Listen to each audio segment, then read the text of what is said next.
একরকম নয়। আমাদের আদর্শ আলাদা, অভিজ্ঞতা আলাদা, দৃষ্টিভঙ্গিও আলাদা, কিন্তু তারপরেও আমরা একসাথে বসেছি, আলোচনা করছি, কারণ আমরা সবাই দেশের জন্য, দেশের মানুষের জন্য ভাবছি। আর এই ভিন্নতা নিয়ে একসাথে কথা বলছি, একের পর এক শুনছি, এটাই গণতন্ত্রের আসল সৌন্দর্য। আমার আগে যারা সম্মানিত প্যানেলিস্টরা কথা বলেছেন তাদের সবাইকে আন্তরিক ধন্যবাদ জানাই। আপনারা অনেক কিছু বলেছেন, হয়তো বা আমিও বলে ফেলবো, সো আমাদের একটা মাইন্ডসেটে আই থিঙ্ক সিমিলারিটি আছে। আমার খুব ভালো লেগেছে শুনে। আমি আজ এখানে দাঁড়িয়েছি ভিন্ন এক অনুভূতি ও আবেগ নিয়ে। বাংলাদেশের এই পলিসি লেভেলটায় আমার প্রথম বক্তব্য এটা। আমি এমন কেউ নয় যার কাছে সব প্রশ্নের উত্তর আছে বা সব সমস্যার সমাধান জানা আছে। তবু আমি বিশ্বাস করি নিজের ছোট্ট জায়গা থেকেও সমাজের জন্য, দেশের জন্য কিছু করার আন্তরিকতা আমাদের সবার মধ্যে থাকা উচিত। আজ আমি এসেছি শুধু শুনতে, শিখতে এবং একসাথে কাজ করার মনোভাব নিয়ে এগিয়ে যেতে। Today's dialogue is about women shaping the nation. But before we speak about shaping the future, we must be honest about the everyday lives, realities shaping women's lives in Bangladesh. My earliest understanding of women's roles in society came from my family, as it does for most of us. Long before we encounter policies or laws or institutions, our homes become our first classrooms. They teach us what is possible, what is acceptable, and what is expected. In my home, certain things were never questioned. It was never questioned whether a woman could pursue an exemplary medical career while raising a family. It was never questioned whether a woman could build a nationwide social welfare organization on her own merit. It was never questioned whether a woman was fit to lead, to command authority in a room full of men. And it was never questioned whether the men in our lives would stand alongside the women in their lives as equals. My mother continued to excel professionally as a cardiologist in government hospitals, often in patriarchal settings, because she had encouragement and support at home to balance both career and family. In 1979, my Nanu, Saida Iqbal Mandbanu, began using her own home to open a free elementary school for vulnerable and disadvantaged children. What began as a personal act of care grew into one of the earliest NGOs in Bangladesh, Shurubhi, creating meaningful and lasting change in young people's lives. The belief that women's dignity must be recognized both privately and publicly was also reflected in my grandparents' lives and leadership beyond our family. My grandfather, President Zia Rahman, understood that development was incomplete if women were excluded. He saw women as capable contributors at home, at work, and in public life. And that belief carried into the choices he made as a leader. Under his leadership, the expansion of the garment sector meant millions of women entered formal work for the first time, gaining independence and income. The creation then of the Ministry of Women's Affairs reflected a conviction that improving the lives of women and girls required intention and structure. These were not just policy decisions, but they were an extension of the values that he lived by personally. That foundation was carried forward by my grandmother, Begum Khaleda Zia, who understood the transformative power of education that gave women voice, choice, and confidence. Under her leadership, girls' education was treated as a right, not a privilege. Free secondary schooling, alongside programs such as food for education, cash for education, helped to keep millions of girls in schools and change the course of families across the country. Her female secondary school assistance project achieved gender parity for the first time in secondary education and became a model replicated beyond Bangladesh. আমি যদি একটু সময় নিয়ে actually একটা ঘটনা মনে এসেছে দাদুর ব্যাপারে, এটা বলতে বলতে দাদু যখন আমাদের সাথে লন্ডনে ছিলেন গত বছর প্রথমের দিকে, উনি যখন এসেছিলেন তখন হাসপাতালে ছিলেন কিছু চিকিৎসার জন্য।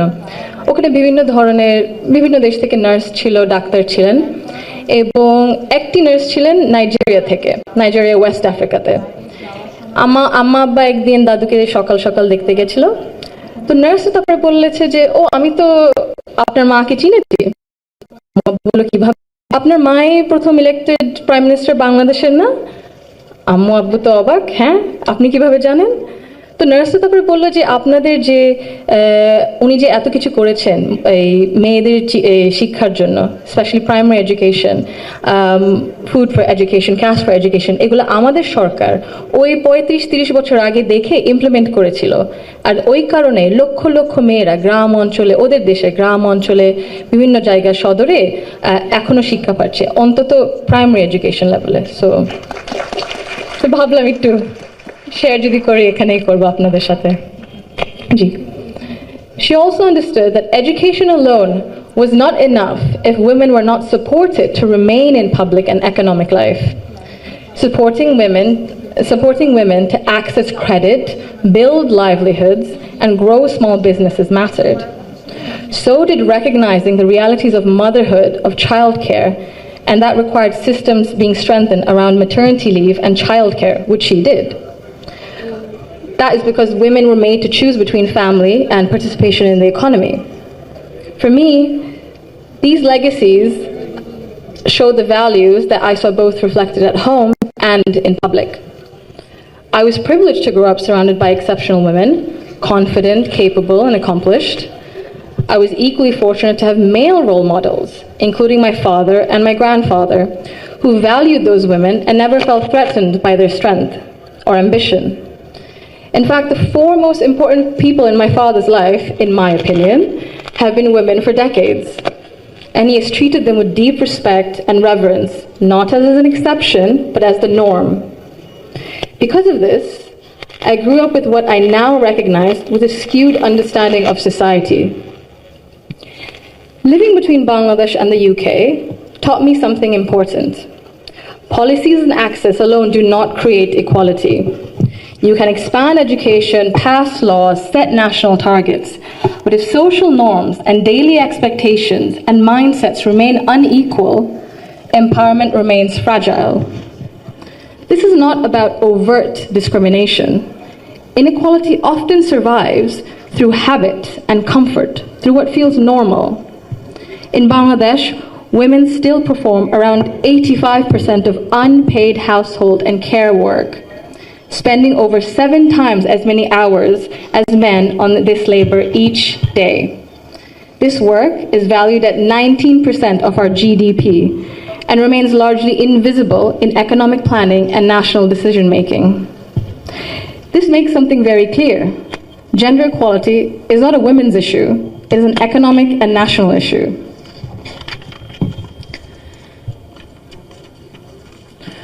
When women carry the bulk of responsibility, their participation in the formal economy suffers.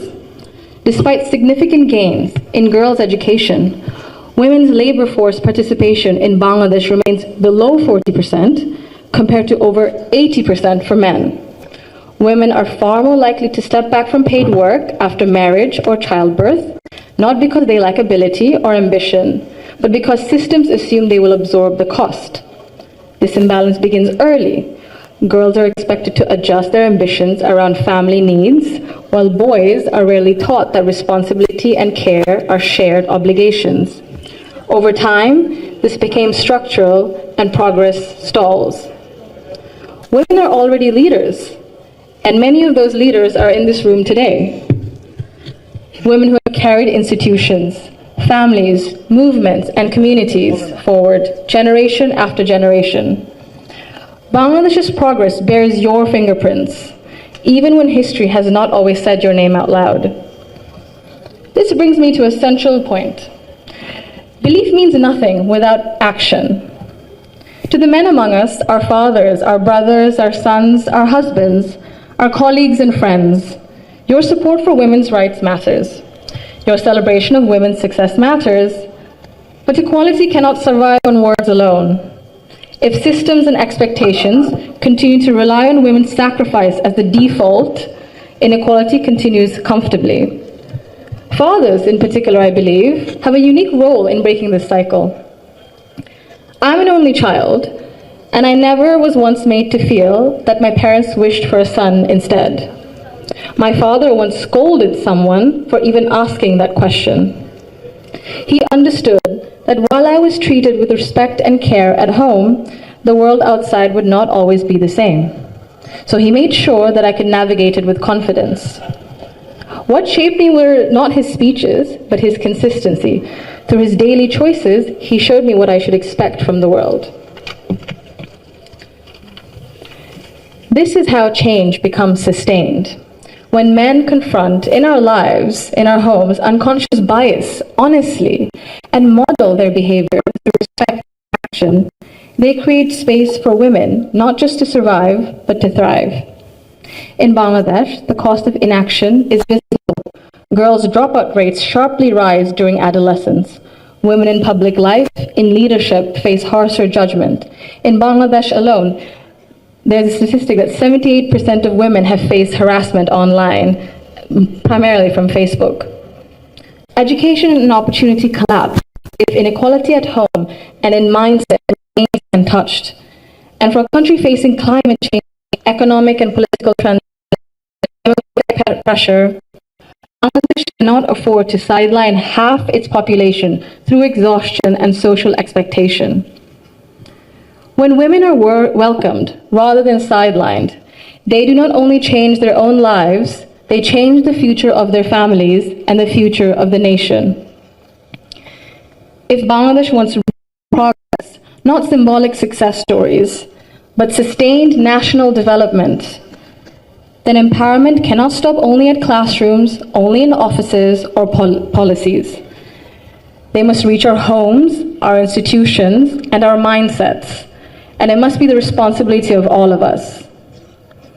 I thank you all for engaging in an inclusive dialogue today that reflects the true spirit of progress.